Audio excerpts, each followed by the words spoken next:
Welcome to the Central Prairie Co-op Podcast, your go-to source for all things agriculture. Each week, we bring you expert insights, market trends, and real stories from the field. Whether you're a seasoned producer or joining us for the first time, there is something here for you. So, grab a coffee and let's dive into the business of agriculture from the ground up. Good morning and welcome back to the Central Prairie Co-op Podcast. My name is Dalton Konen, and today we're continuing our Location Spotlight series. I'm joined by Wayne Tomer, and today we'll be talking about the Sterling location, the people behind it, and what makes that area unique. Wayne, thanks for taking the time to join me today. Thanks for having me. I'm Wayne Tomer, elevator branch manager for the Sterling location. I've been here for 2 years. In this location, about 6 months after that, I inherited the Alden location, and I'm over that location. I got a couple guys there working that location while I'm here, but, I can be reached for both locations if anything needs to be, any farmers need me. Yeah, you do a great job of taking care of the Sterling and the Alden location. What does a typical day look like for you and your team during a busy season like harvest? Well, this elevator in Sterling is not a real high flow elevator. We've got a terminal down the road, and we've got ethanol plant down the road. It makes it kind of hard to compete with that. But if you don't want to sit in line and need to get back to your field quick, bring it to us. We'll get you out of there, or get you out back at the field. Yeah. What do you think makes the Sterling location unique compared to some of our other locations? So first of all, we have the rural market and farm store. The rural market part of it is a community shop. They sell candles, meats, spices, stuff like that. The farm store side of it, for working producers, they sell gloves, boots, fencing, supplies. We got bag feeds, we got seeds. We've got lots of different things for the farm store side of it. And we also, in this location, have a grain bank, which is we hold your grain that you produce for your feed. Yeah. So just like normal, the corn comes in, and then we move it to this thing called grain bank. So it's treated just like as if it was in open storage. So you still get charged storage, but you get to utilize your feed in your corn and your feed. So how important is this location for farmers and producers in the surrounding area?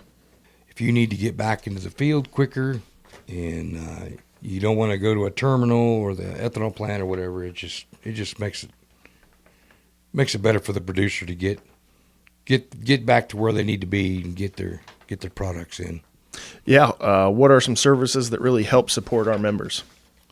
Farm store side of it is on the livestock side of it. I mean, we've got lots of things for the, like the fencing, water tanks, but we've got the creep feeders in the feed department. We've got hay feeders also, and we actually have a bulk creep bin back there. You can fill your feeders and get it in the back of your pickups and for bulk.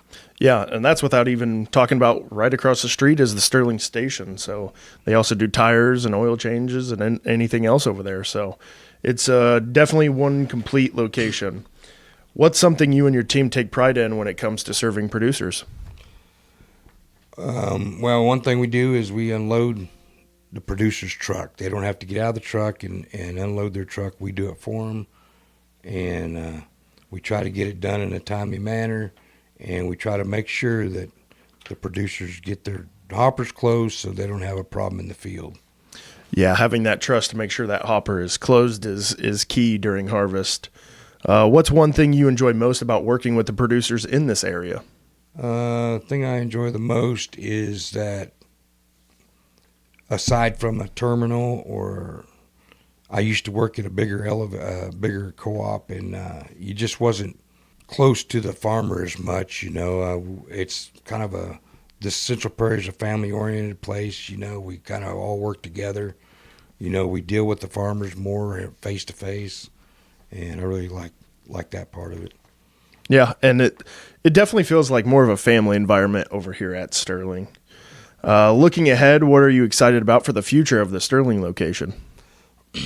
I'm not really sure what the future is here, but I know Central Prairie is doing a lot of improvements in all our locations because they're all old elevators. We're trying to get back up to times and make the process faster for the farmer to get unloaded or loading out to different getting our grains loaded out and just make it just so it's a little more efficient, a more efficient elevator.